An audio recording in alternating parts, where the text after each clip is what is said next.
নেতাজি সুভাষচন্দ্র বসু স্বাধীনতার অগ্নিমন্ত্রের প্রতীক। নমস্কার, আমাদের চ্যানেল এডুভাইব স্টুডিওর পক্ষ থেকে আজ আমরা এমন এক মহান ব্যক্তিত্বের জীবন আলোচনা করতে চলেছি যার নাম শুনলেই বাঙালির শিরায় শিরায় আগুন জ্বলে ওঠে। তিনি শুধু একজন স্বাধীনতা সংগ্রামী ছিলেন না, তিনি ছিলেন এক দূরদর্শী নেতা, এক সংগঠক এবং লক্ষ লক্ষ মানুষের অনুপ্রেরণা। তার বজ্রকণ্ঠের আহ্বান, তোমরা আমাকে রক্ত দাও, আমি তোমাদের স্বাধীনতা দেব, আজও এক অমর মন্ত্রের মতো আমাদের হৃদয়ে অনুরণিত হয়। তিনি নেতাজি সুভাষচন্দ্র বসু। 1897 সালের 23শে জানুয়ারি ওড়িশার টট্টক শহরে এক সম্পন্ন পরিবারে তাঁর জন্ম। তাঁর পিতা জানকীনাথ বসু ছিলেন একজন বিখ্যাত আইনজীবী। ছোটবেলা থেকেই সুভাষ ছিলেন অত্যন্ত মেধাবী, কঠোর নিয়মানুবর্তী এবং প্রখর আত্মমর্যাদা সম্পন্ন। তিনি পড়াশোনা করেছেন কলকাতার প্রেসিডেন্সি কলেজ এবং স্কটিশ চার্চ কলেজে। এই সময়ই তাঁর মনে গভীর দেশাত্মবোধের জন্ম নেয়। স্বামী বিবেকানন্দের দর্শন তাকে ভীষণভাবে প্রভাবিত করেছিল, যা তাঁর যৌবনের পথকে সমাজসেবা ও দেশের প্রতি নিবেদিত করে তুলেছিল। আইসিএস ত্যাগ ও রাজনীতির পথে। পিতার ইচ্ছায় তিনি 1919 সালে ইংল্যান্ডে যান এবং সেখানে মাত্র 8 মাসের প্রস্তুতিতে সে সময়ের সবচেয়ে কঠিন পরীক্ষা ইন্ডিয়ান সিভিল সার্ভিস আইসিএস এর লিঙ্ক চতুর্থ স্থান অধিকার করেন। এই সাফল্য ছিল এক বিশাল অর্জন, কিন্তু তিনি উপলব্ধি করেন ব্রিটিশের অধীনে চাকরি করা আর দেশের জন্য কিছু করা এক পথে সম্ভব নয়।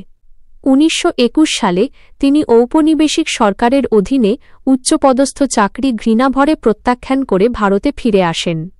এই আইসিএস ত্যাগের সিদ্ধান্ত প্রমাণ করেছিল যে তাঁর কাছে ব্যক্তিগত প্রতিষ্ঠা বা সুবিধা নয়, দেশের স্বাধীনতা ছিল জীবনের একমাত্র লক্ষ্য।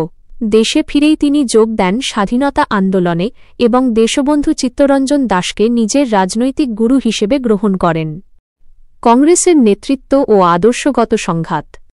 সুভাষচন্দ্র দ্রুত ভারতীয় জাতীয় কংগ্রেসের একজন প্রভাবশালী এবং জনপ্রিয় নেতায় পরিণত হন।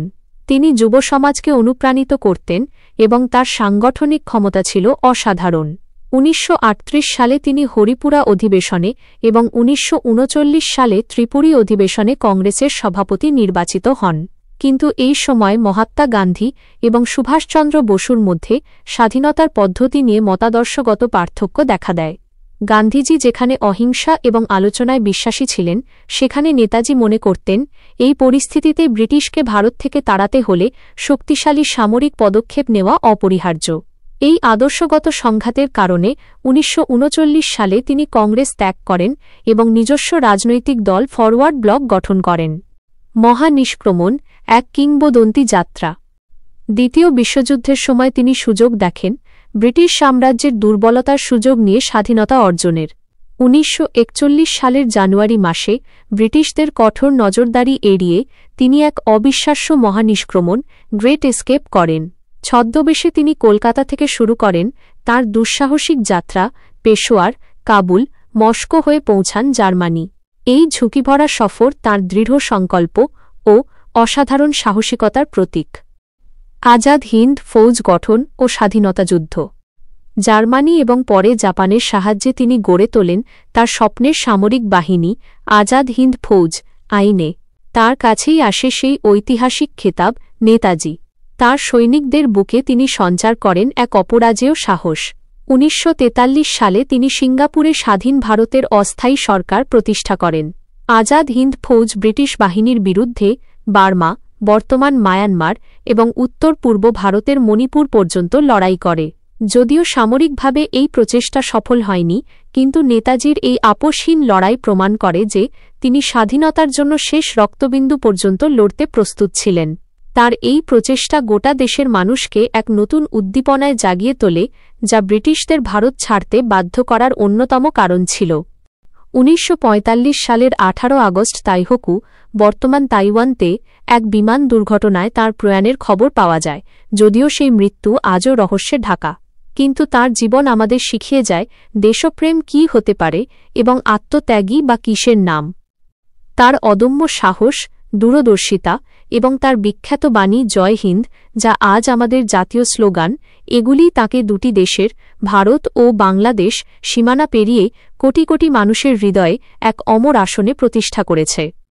বন্ধুরা, নেতাজির এই জীবনগাথা আমাদের শেখায় যে স্বাধীনতা কোনো দান নয়, তা ছিনিয়ে আনতে হয় আত্মবিশ্বাস, দৃঢ়তা ও ত্যাগের বিনিময়ে। আমরা এডুভাইভ স্টুডিও পরিবার এই মহান ব্যক্তিত্বের দর্শন এবং তার সৃষ্টিকে আপনাদের সামনে আরও গভীর ও আকর্ষণীয় উপায়ে তুলে ধরতে চাই। যদি এই জ্ঞান ও চেতনার প্রবাহ আপনাদের মনকে স্পর্শ করে থাকে, তবে এটিই সময়। এই অসাধারণ যাত্রাটিকে নিয়মিত চালিয়ে যেতে আপনাদের সযত্ন সহযোগিতা ও সস্নেহ অংশগ্রহণ আমাদের একান্ত প্রয়োজন। জ্ঞান ও অনুপ্রেরণার এই দীর্ঘ পথে আমাদের সঙ্গী হতে আমাদের চ্যানেল এডুভাইভ স্টুডিওর সদস্য হয়ে উঠুন এবং এই অমূল্য ভিডিওটিকে আপনার প্রিয়জনদের কাছে পৌঁছে দিয়ে এই সৃষ্টি প্রবাহকে আরও দীর্ঘ করুন। ধন্যবাদ।